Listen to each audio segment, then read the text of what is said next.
எங்கள் அப்பா ரோட்டில் செருப்பு தைக்கிறவர். அவருடைய புள்ளனா உனக்கு பிரின்சிபல்.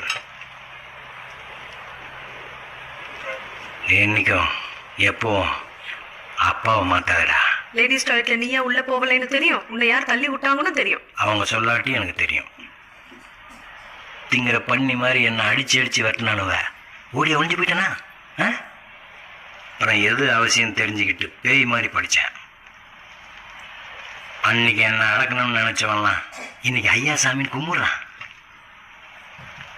உங்கள் அப்பாவை பார்த்த பிறகு நான் சொல்கிறேன், உன்னை சுற்றி நடக்கிற எல்லா விஷயத்தையும் மீறி என்ன மாதிரி நீயும் ஜெயிச்சு வரும் நான் நம்புகிறேன். இதை மனசில் வச்சுக்கிட்டு உனக்கு என்ன தோணுதோ செய். போ போ போ. சார் என்ன சார் இப்படி சொல்லி அனுப்புறீங்க? போய் சண்டை கிட்ட போட்டு போறேன் சார். போட்டா ரூமில் போய் தூக்க மாட்டிட்டு சாப்பிட விட